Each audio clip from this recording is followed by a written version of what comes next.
This is the Deep River. It powered textile mills throughout Randolph County, North Carolina, long before the Civil War as well as after it. One of the earliest was the Franklinville Manufacturing Company, a cotton mill established in 1838. Like most of the mills in the county, it closed in the 1970s. But inside a warehouse in the town of Franklinville and an old factory building in the neighboring town of Cedar Falls is a vast, landmark collection of historic textile machinery. It belonged to the now defunct American Textile History Museum in Lowell, Massachusetts. When the museum ran into financial difficulties which led to its closure in 2017, a man named Mac Watley, an adjunct curator of the museum and a lifelong resident of Randolph County, arranged to have the entire collection shipped to North Carolina.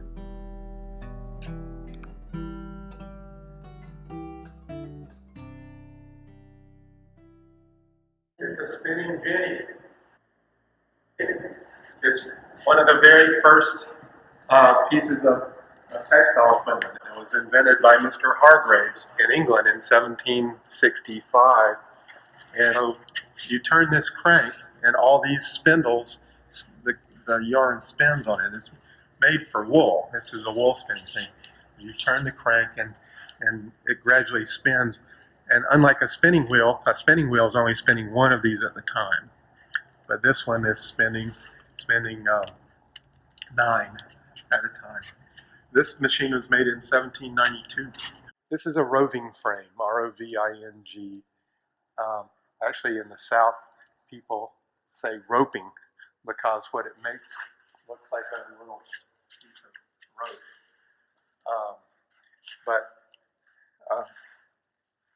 There's 3 different ones of these in a card room, and as they progress, this gets smaller and smaller until it's the size of sewing thread. But on a slubber, which is the first one of these, they all look very much alike except these get bigger or smaller.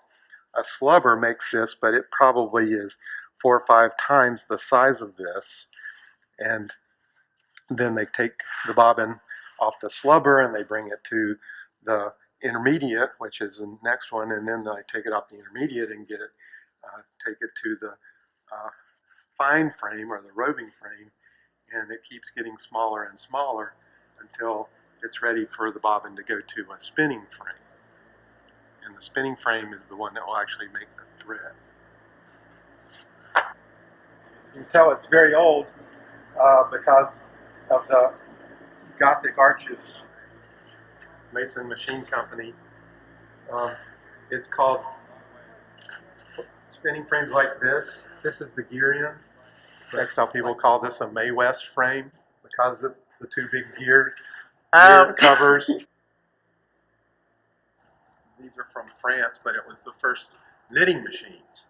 Knitting and weaving are very different processes. The sock knitting frames are what the Luddites were busting up in England. Who comprised the labor force in the antebellum era in the mills? Widows and orphans. That was why the Quakers started the mills here, because there were no real social safety net places. If your husband died or your father died, your children were apprenticed out to other people who would keep them up and teach them a trade. And if you were an older woman, you would have to go to the poorhouse, which was the county home for the aged and infirm, people with mental problems, people who were too old to work.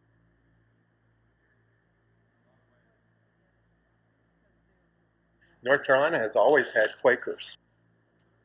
The Nantucket Quakers came in the 1770s, so it was one of the colonies that had no religious qualifications, so like Pennsylvania. So they came from England at a very early time.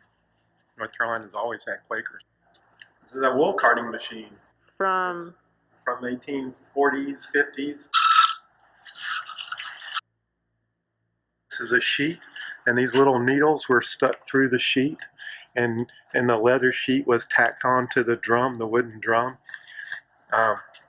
This is how all card clothing was until the 1850s when they started making the sheet stuff. And we actually have a machine in Cedar Falls that makes this, the only ones left in the world as far as I know. These are plants called teasels. All of these are the heads of little kind of birds, but see, they're fastened onto the napping machines, and they roll around, and the woven cloth becomes fuzzy because the teasels raise the nap. This is a cotton carding machine. It doesn't normally look like that. It's just coming apart because of moisture. See, they were making a red, white, and blue warp there, but you roll it from there onto this. Then you take this and put it on the loom, and then you can weave. This is the warp. This is the warp. This is a warp beam. This is the warp. This is the warp coming here. What's being put on by the shuttle is the weft. See, this is a C&K loom, a Crompton and Knowles loom. See, it's weaving brocade, and that's the shuttle. That's why these are called projectile looms, because see, the shuttle is knocked back and forth along the race by the picker stick, which is that. So the picker stick comes back and hits this very hard, and knocks it across the loom. Then the picker stick on this side, it'll go in this box, and the picker stick on this side will hit it again and knock it back across the loom. And that's how you weave. The most durable upholstery fabric was horsehair once upon a time. The hairs lay in this thing, and the loom is designed to pick up one at a time and weave it into the fabric. In 1890, the Draper Company invented a battery. This is a Draper battery, and you see it's round, and the things fit in there like that, and it's full. There's probably 24 of them or something. And as the machine weaves, when the shuttle, this one doesn't have a shuttle, I should have bought that other one.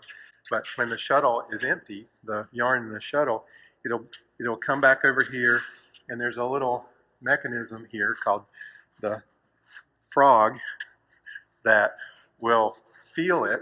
Then it will knock that empty shuttle out. There's a box that stays here, knocks it into the box, and this turns around and knocks this new one into the shuttle.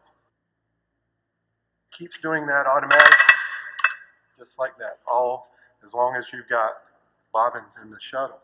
Now, before then, before 1890, you had to do all that by hand. So when the yarn ran out, the weaver would have to stop the loom, take the shuttle, take the old one out, put the new one in, and start the loom again.